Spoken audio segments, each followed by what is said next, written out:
there has to be an acceptance by mind. The mind that is pushing the seeking going on. The mind is the seeker, yeah? And that mind has to accept and realize that wherever it sets off, and you can take any point of the journey, you can take the absolute beginning point of view, which may have been centuries ago, or you can take the point of the beginning of the seeking of the self-inquiry, that point. Whatever point, there has to be a realization that something is always looking to return to that point. Seeking appears to be going forward, but it's actually a dehypnosis to go backwards to find a point of beginning, which really does not exist in life. But there's an absolute transcendence from whatever is before, which is of no concern of any mind, any human, any living, existing form. That the ongoing reverse gear of consciousness is taking you to the starting point. So if you look at it from this moment now, if you're on a seeking inquiry, on a seeking mission, you're looking at the end of this seeking inquiry to really, whatever it takes the mind, that it will return to the point before seeking, but with a different flavor. Is this not true? We're always looking for something with a different flavor, but we don't want anything to really change. There's a great message. I think it was a Muji video, Show Me God. And Muji says to the seeker, imagine if you met God. Okay, that's your mission. Your mission is to meet this God. This mission takes you to God. You meet God. You go, wow. God says, what is it you want? I only wanted to meet you. So you sit down and they have a cup of tea and they discuss a few things and God says, so what now?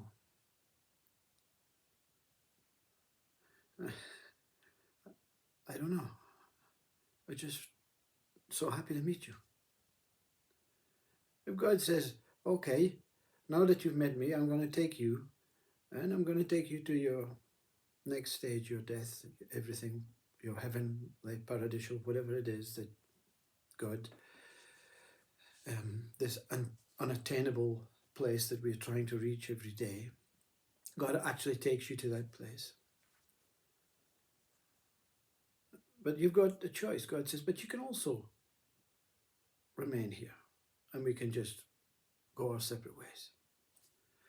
Because if you go with me, you're going to lose your family. You're not going to see your family again. You're not going to see your body. You're not going to be able to participate in this human earth planet existence. But you have that choice. That's not really going to happen because there is no choice. There is just an experience, a meeting. And then when that meeting is over, you feel so overjoyed, so overwhelmed, and you realize that you're in the same position, but you've just got a new flavor in your life. Something has just transformed your life. Seeking is, for whatever we're seeking, is the same thing. We want to find a new flavor because the flavor right now is stressful, depressive, is anxious, is suffering. And that flavor is never ever out there. All flavors are never out there. They are projecting flavors. They are projecting beauty. colour, sensational, emotional experience from the body. But when you begin to feel separate, when you begin to feel this ego is dominating you, and you feel that this whole world is against you, even the clouds are against you, even the rain is against you, even the dew, the beautiful dew that you used to love is against you, and you start kicking the dew and you say, I wish you would just leave me alone. It's never found outside. You have to go backwards. One has to go backwards to find that forward, that newness to then go forward. Non-duality itself is a way of going backwards, because two to become one is that way backwards, is it not? Do we count 10, 9, 8, 7, 6, 5, 4, 3, 2, 1?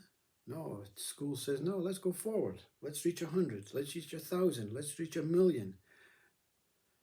Let's reach the stars. And that's another flavour. And if you're prepared for that flavour, and you don't have to seek, you just take life as it comes. Life really is flavourless. That what looks for a flavour is looking for something other than what is here.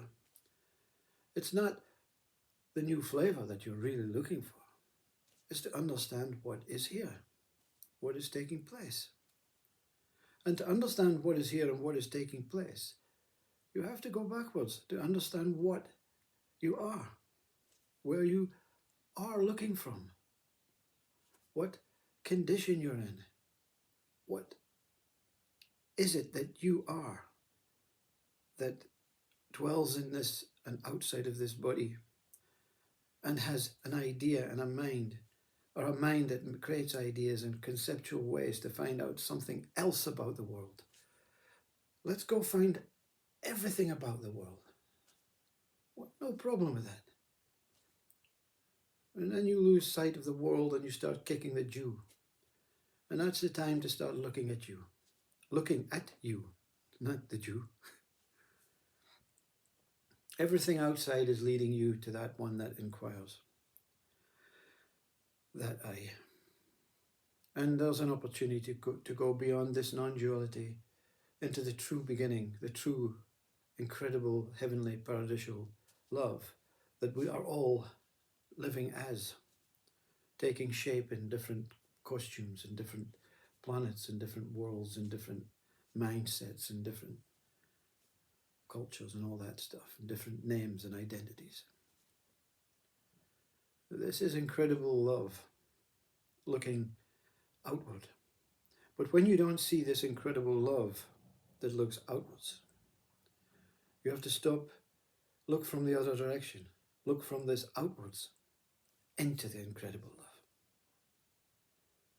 Look from the outwards into the incredible love that lies beyond the eye. Whatever happens, you're going to have to move with the crowd, with the flow. Because there's no real direction that really supersedes another direction. The outward direction is incredibly beautiful, is it not? Is it not great just to be alive in here as a body, as a human, as a person, as a name, and see this world for what it is? But I also have the incredible duty to know what is looking at that this is. And that looks is incredible love. Does it have a name, a shape, a form? Is it consciously alive or dead or whatever? It matters absolutely not. Because you cannot describe it once you know what you truly are. You don't have to describe it. You realize that words are nonsense. Ideas are nonsense. Concepts are nonsense. All the ways of thinking there's something better is nonsense. All the way of improving and creating something better is nonsense. Everything then becomes nonsensical. And you see so many non-dual speakers saying that. Nothing's happening. Nothing matters.